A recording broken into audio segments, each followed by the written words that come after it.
Hello chemistry students, this is my video on chemical reactions, solubility, and also net ionic equations. So first of all, to know whether a reaction has happened just by looking with your eyes, there are a few different signs we can look at. So one of them would be bubbles form. We combine two liquids and we see some bubbles coming out of that. Or also we can see some solid being formed from the combination of two liquids. And that's something called precipitation. A solid being formed from that sinking to the bottom of the test tube, or a solution becoming cloudy instead of clear. Also, we can have something like a temperature change. The test tube could feel hot, or it could also feel cold. So those are some different signs that a reaction has taken place. So in a chemical reaction, when we're combining two different reactants, we have different molecules there and ions. If they're in aqueous, or especially if they're in the gas phase, then these atoms are always in motion and they're able to run into each other and react in certain ways. And a chemical reaction is where atoms change what they are bonded to be able to form something different. The nuclei of the atoms do not change in this kind of chemical reaction that we will talk about. So for example, we have two different things here, NaOH and HCl, and these would be the two reactants. And they are combining to form different products, NaCl, sodium chloride, and also water. These are the products. And you can see that for everything in the reaction, the reactants and products, we indicate the state of matter. So we have S for solid, L for liquid, and then gas as well. And we also have another symbol, AQ. This means aqueous, or dissolved in water.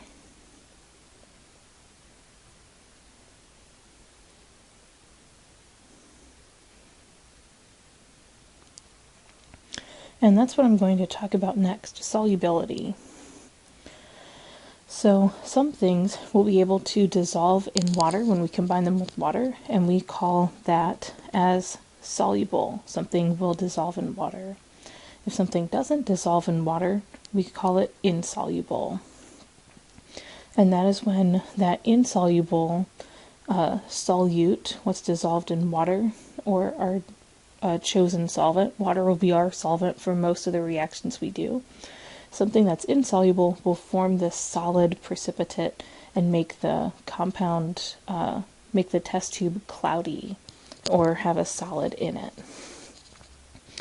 So if we're talking about a molecular compound that is soluble,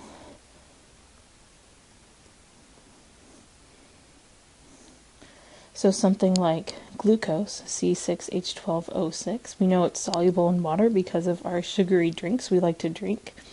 So when it's soluble in water, we know that this is a covalent compound. It's connected all through covalent bonds, and that these covalent bonds are not affected when it dissolves in water. So it just becomes glucose molecules now interacting with water.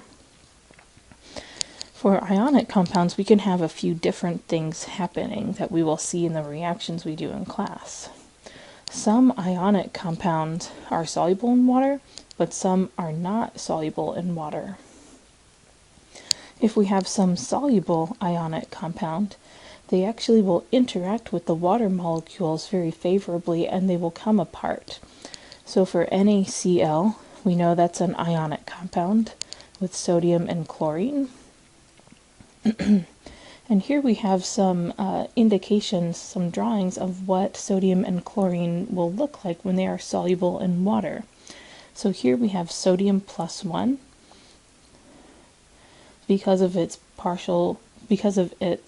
positive charge, it will interact with the partially negative regions on oxygen. We know water is a polar molecule and the oxygens have a partially negative charge. Then for chlorine, here, chlorine is negative, has a -1 charge, and that will be attracted to the partially positive regions on water, on the hydrogens in water. So some kind of soluble ionic compound is actually going to come apart. The sodium and chlorine are going to be surrounded by water molecules and will not be contacting each other exactly anymore. However, we can also have some ionic compounds that do not dissolve in water. And that's something that you'll find out exactly why that happens in Chemistry 128 if you go on to that class. So some insoluble ionic compounds interact with themselves instead of water. And here we have some example of that, where we are combining two ionic compounds as reactants. This would be silver nitrate. So nitrate NO3 is one of the polyatomic ions.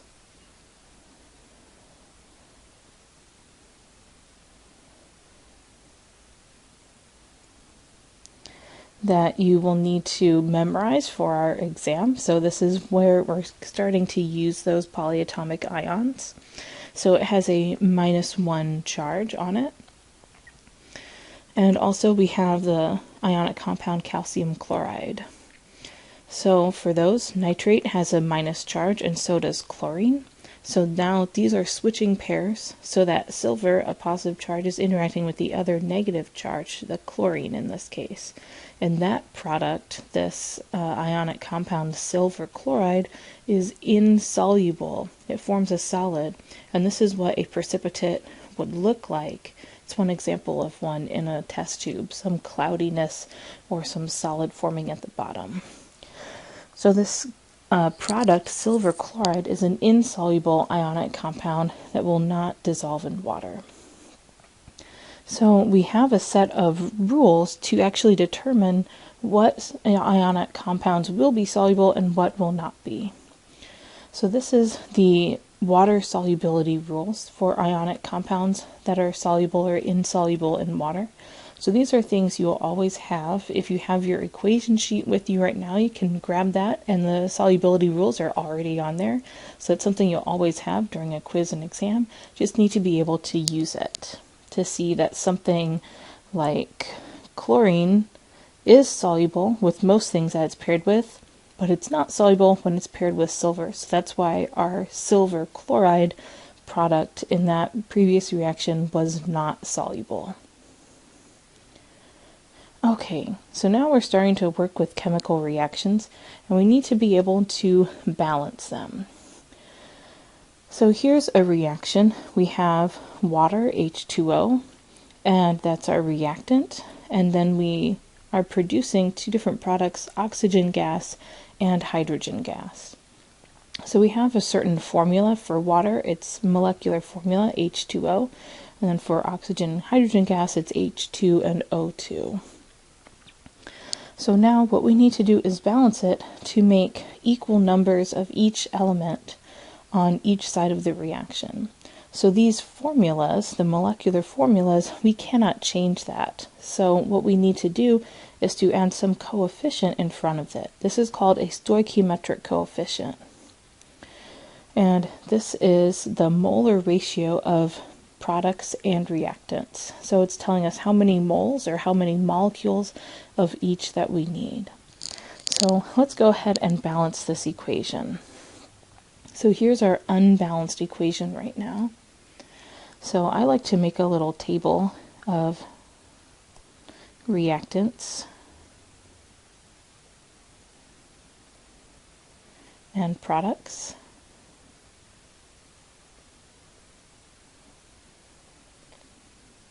And for this reaction, we just have two different elements, hydrogen and oxygen.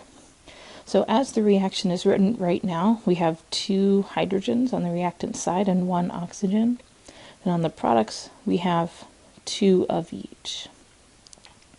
So in order to balance this, here we have some uneven number of oxygens, but here in the products, we're going to have an even number. So we can have a whole number of molecules for oxygen and hydrogen gas. So we're going to have to add some kind of coefficient here. So let's try this with two H2O molecules as our reactants. So if we make that change, then that will give us 4 total hydrogen atoms and 2 oxygen atoms. Now we need to adjust what's happening in our products. In that case, we would have to have 2 hydrogen gas molecules, and then we would have 1 molecule of oxygen gas. So we can see that this would give us a total of 4 hydrogen atoms on the product side, and then a total of 2 oxygen atoms. So there's our balanced reaction right here. Okay, let's do a couple more reactions that we need to balance. So here we have aluminum metal and H2SO4, which is sulfuric acid. And this is going to produce an ionic compound as a product, which is aluminum sulfate. This sulfate is another polyatomic ion, SO4. It has a -2 charge on it. So this would give the aluminum a +3 charge on it. Then our other product here is hydrogen gas. So we can have another table. I'm just going to write reactants and products right there. And in this case, we have some other elements. We have aluminum, hydrogen, sulfur, and oxygen. Those are the 4 elements in our chemical reaction. So as the reaction is written right now, we have 1 aluminum in the reactants. Then we have 2 hydrogens. We have just 1 sulfur and, 4 oxygens right there. In our products, though, we have 2 aluminums present as the reaction is written now. We have 2 hydrogens. For sulfur, we have 3 of those, and then we have to have 12 oxygens because of the parentheses right there. So we can see right here in this ionic compound product, aluminum sulfate, that we're going to have 3 sulfate ions and 2 aluminums. So when we're balancing our reaction, let's assume that we have 1 of these, and now we need to adjust the reactants to get everything that we need for this. So let's play and say that we have 2 aluminums in our reactants, and then 3 H2SO4 molecules. So now let's adjust our numbers on the reactants and product side. So this would be 2 aluminums in the reactants, and that will give us a total of 6 hydrogen atoms, 3 sulfur atoms, and 12 oxygens. Now here on the products, we've got 2 aluminums that we have. For sulfate, we have 3 sulfurs and 12 oxygens. Then for hydrogen, now we need to pick a coefficient to go for our hydrogen gas. And if we have 3 H2 molecules, it'll give us a total of 6 hydrogen atoms on the product side. So there's our balanced reaction for this, for aluminum metal and H2SO4 sulfuric acid. Okay, let's do our last example here. We have C2H6 and oxygen gas going to produce the products of water and CO2.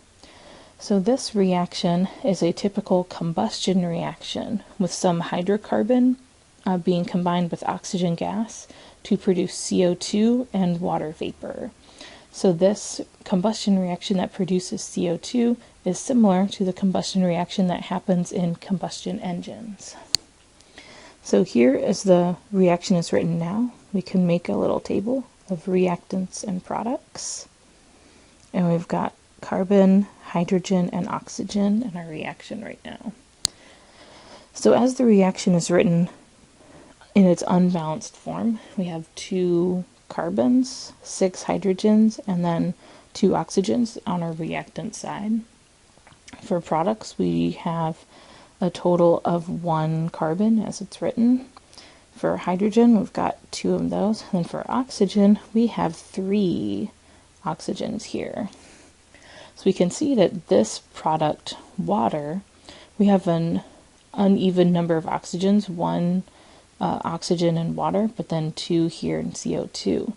In our reactants, we only have oxygen present in even numbers, so we need to have a ratio that is whole numbers. We can't have a half of a molecule. So our stoichiometry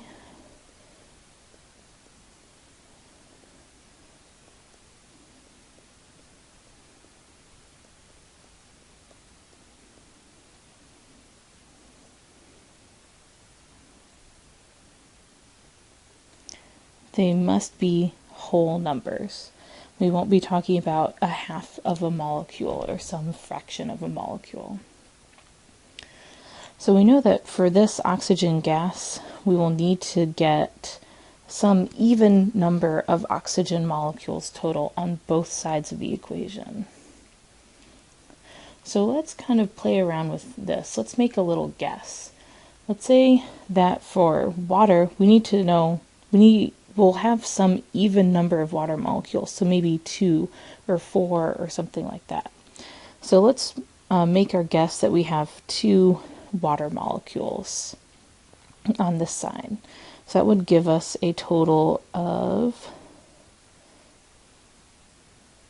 4 oxygens on this side. So how are we going to balance that with the carbons?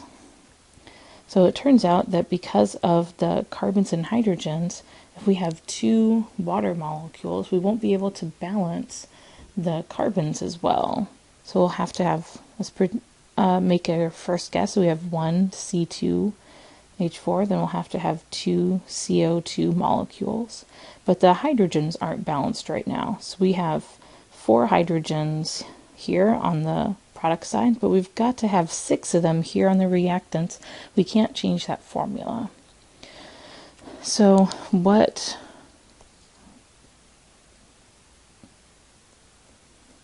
will happen is that instead of having 1 C2H6 molecule, we're going to have 2 of them.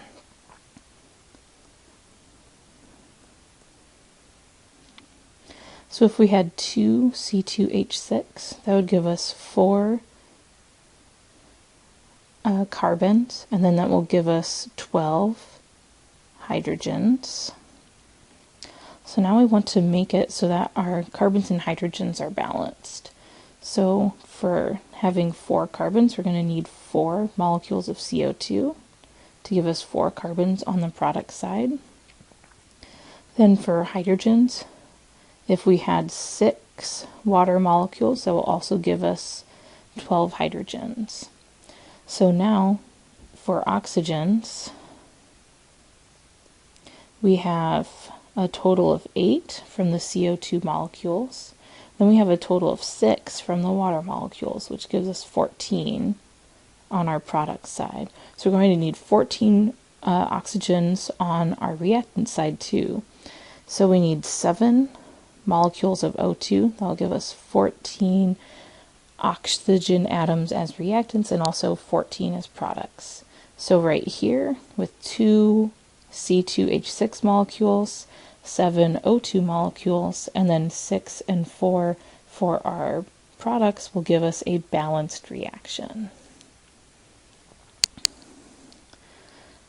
Okay, so that is balancing reactions. And as you've seen, we always give the state of the elements, what phase they're in, whether they're aqueous, solid, gas, or liquid. So often elements will change what phase that they're in. So here's one example where we have our solid silver chloride, but silver and chlorine were aqueous when they were reactants. So here we have another setup where zinc is a solid in the reactants and it becomes an aqueous product. Hydrogen also changes. It was aqueous and now it's a gas. And here we have something where H2O is a liquid, but its components, hydrogen and here the hydroxide, polyatomic ion, were aqueous and solid as reactants.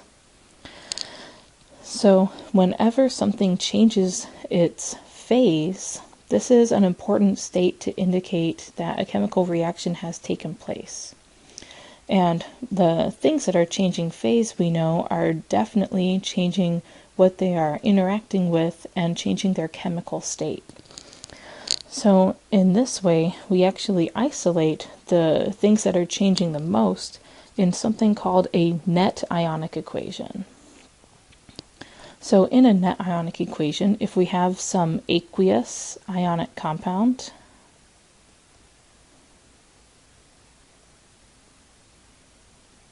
so an aqueous or soluble ionic compound, it's thought of as separate ions. In a net ionic equation, the type of equation that this is will include only those things that changed their phase, changed from maybe aqueous to solid, or aqueous to gas, solid to aqueous, some change like that. Anything that is called a spectator ion will not be included, and a spectator ion is something that is aqueous in both the reactants and the products. So it's something that is present, but it actually did not change. It was not a part of the direct reaction. It did not change at all. So for writing net ionic equations, we have a few different guidelines to do that. So first, if we're given the reactants and products in words, we'll need to determine what exactly they are, their formulas. We'll use the charges to determine the formulas because we're only talking about ionic compounds here. We'll determine what state they are, like solid, liquid, gas, or aqueous. We'll then balance the chemical equation. Anything that is a soluble ionic compound will be split up into its ions. We'll see which things changed their state, and our final product, the net ionic equation, will only include those things that changed state. So let's go through a few examples. So here's our example reaction. It's written in words. Aqueous calcium chloride reacts with aqueous silver 1 nitrate to form aqueous calcium nitrate and solid silver 1 chloride. So here's where we need to know the way that we name ionic compounds to determine what formulas they have. So first, our first reactant here is calcium chloride. So calcium has a +2 charge and chlorine is -1. So we're going to have CaCl2 as our first reactant. Then we also have silver 1 nitrate. So nitrate is a polyatomic ion with a -1 charge, and silver is +1 in this case because of the Roman numeral there. So we've got silver nitrate, that's our other reactant. Now our products are calcium nitrate. So we have calcium and nitrate. They need to combine again to balance out the charges, just like any other ionic compound. So we're going to need 2 nitrates to balance out with the charge on calcium.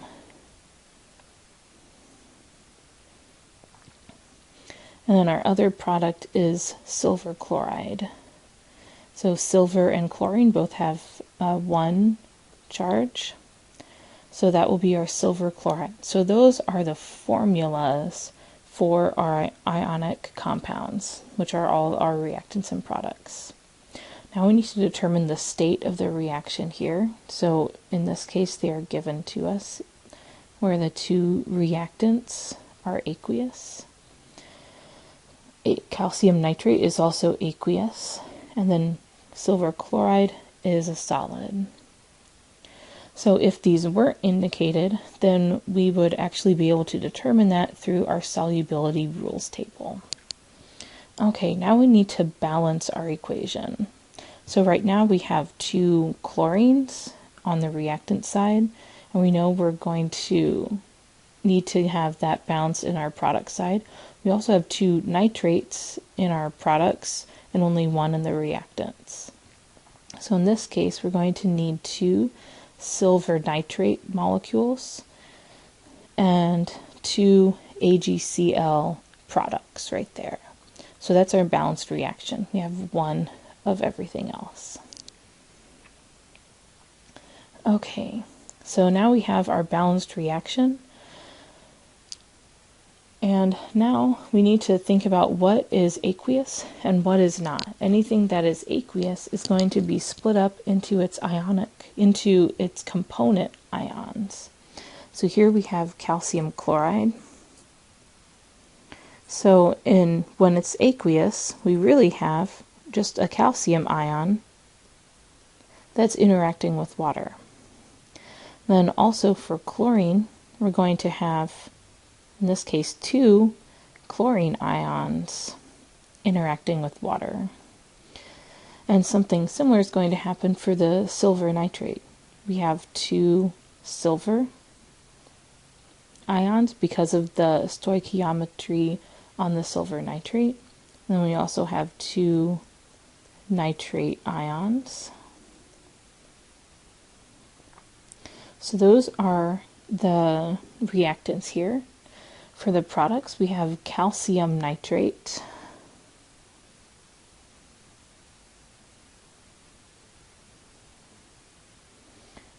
and then the 2 nitrate ions there.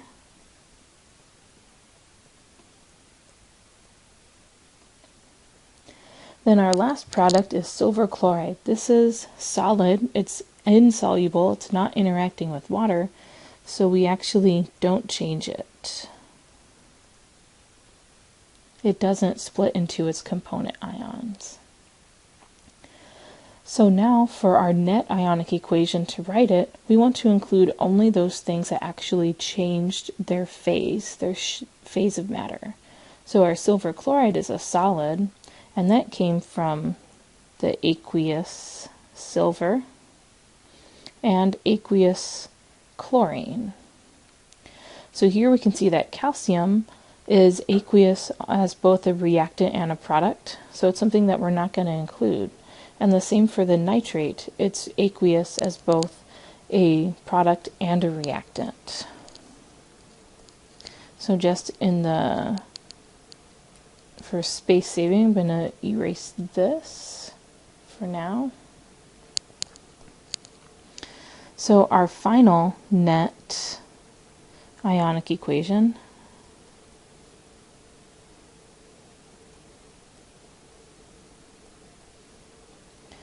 will have the 2 chlorines and 2 silver ions, going to produce the solid product silver chloride.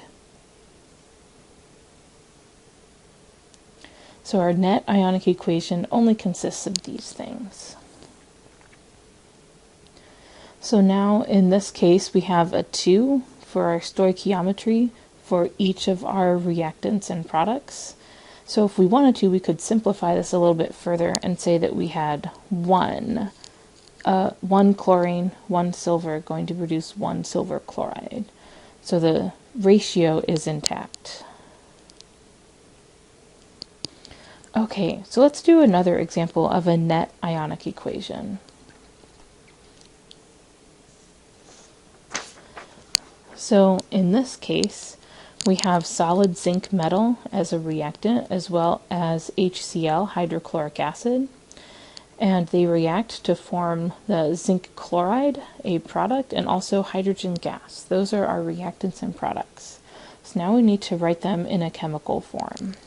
So zinc metal is this, zinc solid, and it's reacting with hydrochloric acid, HCl, which is aqueous,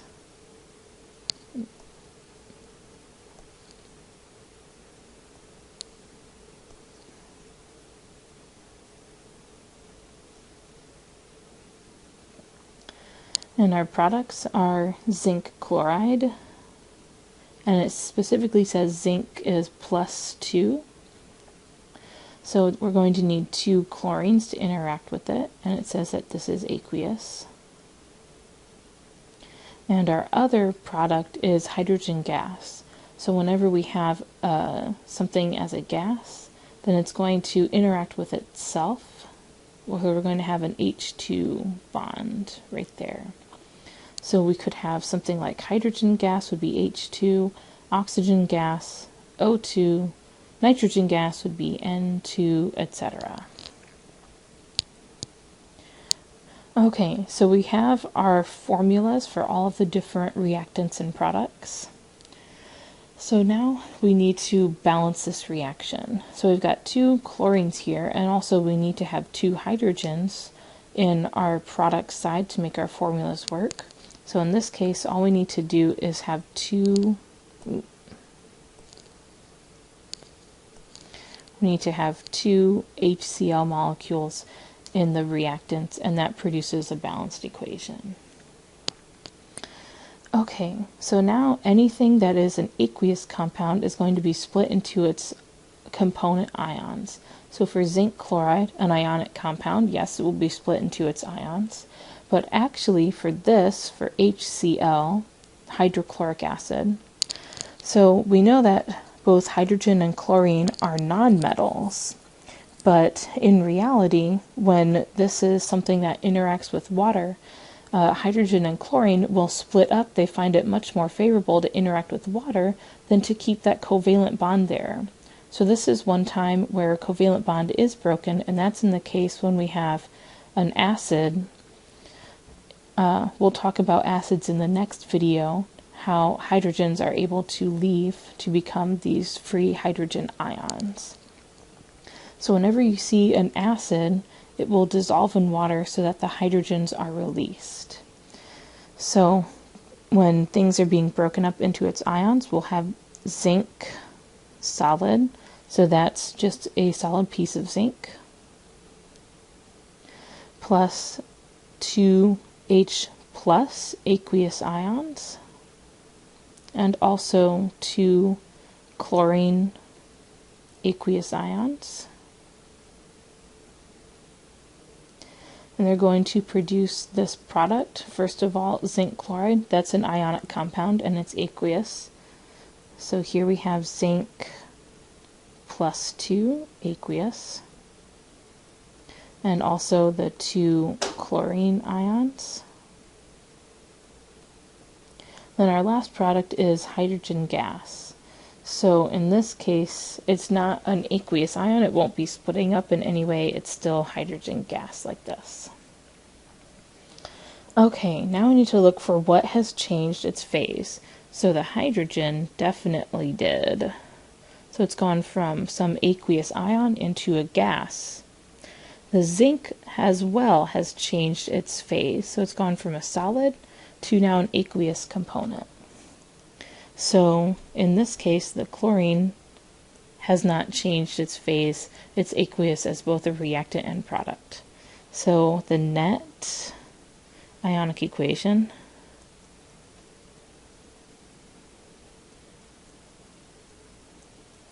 will only include the zinc and hydrogen.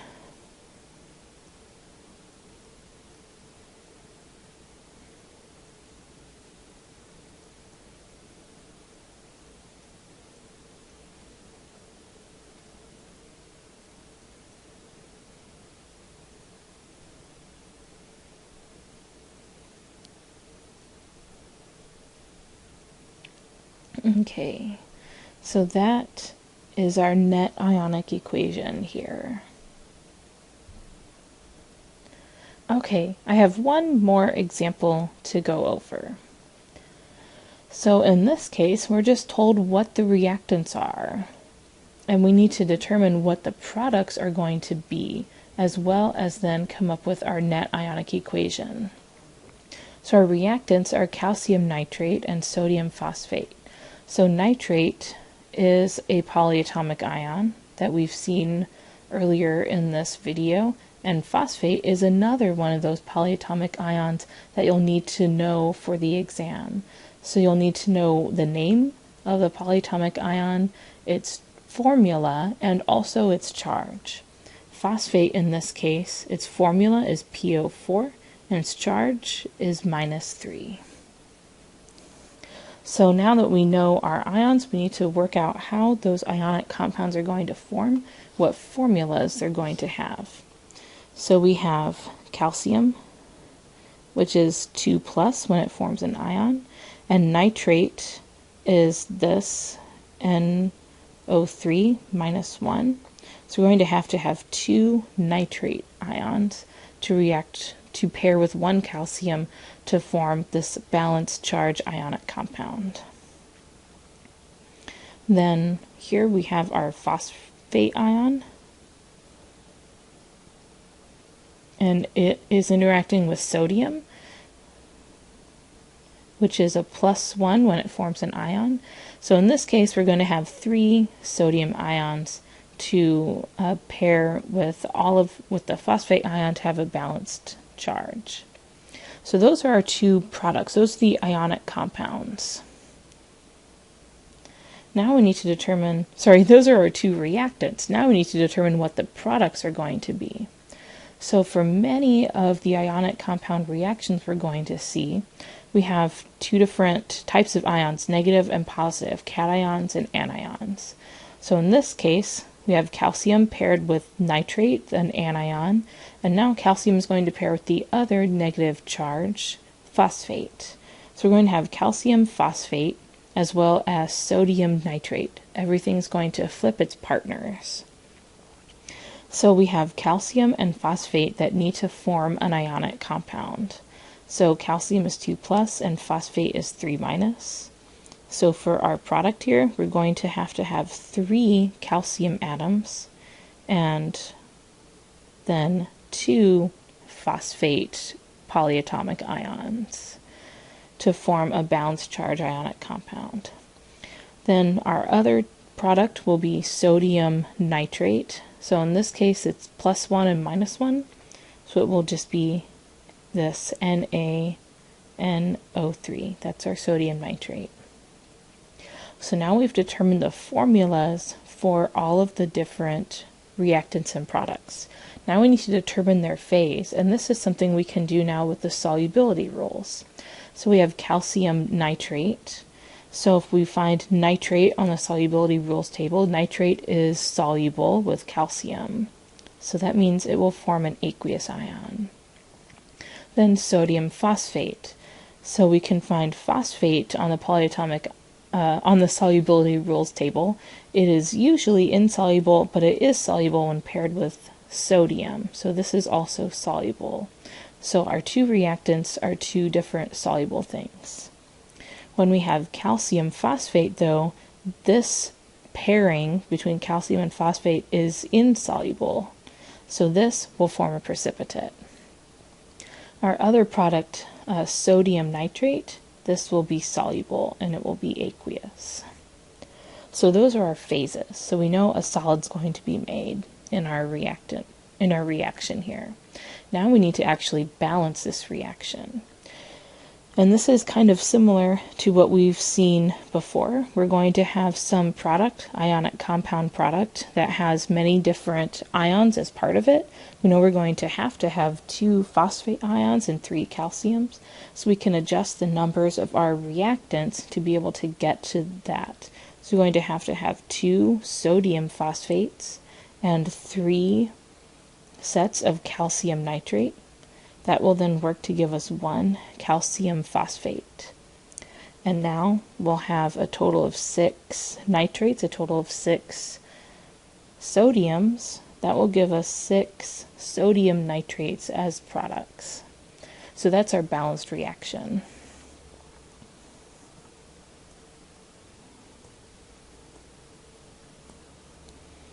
So now we need to actually work this out into the component ions.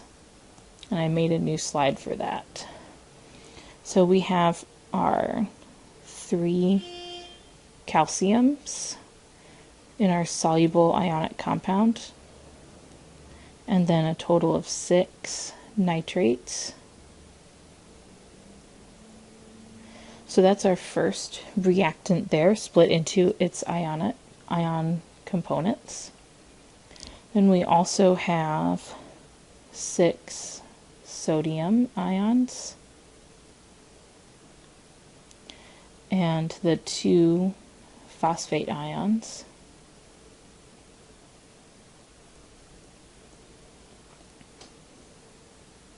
So those are our reactants. For our products, though, we have the calcium phosphate, that's solid, so we're going to leave it as that.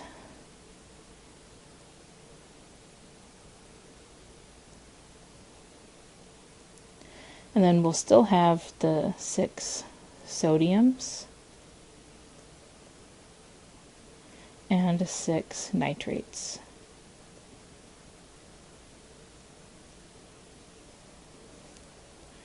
Okay, so now everything is split into ions. Everything that needs to be split up is.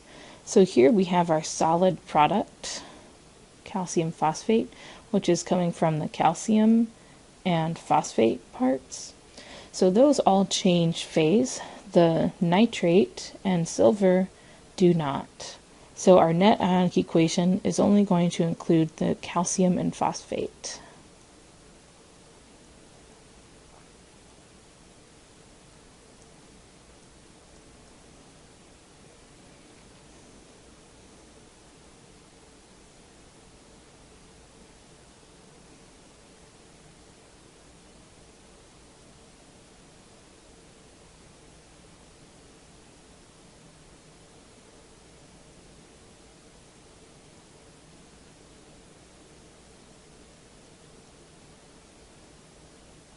Solid. Okay, so those are some examples of net ionic equations. Also in this video, I talked about solubility and chemical reactions in general. Okay, thank you for watching. I'll see you in class.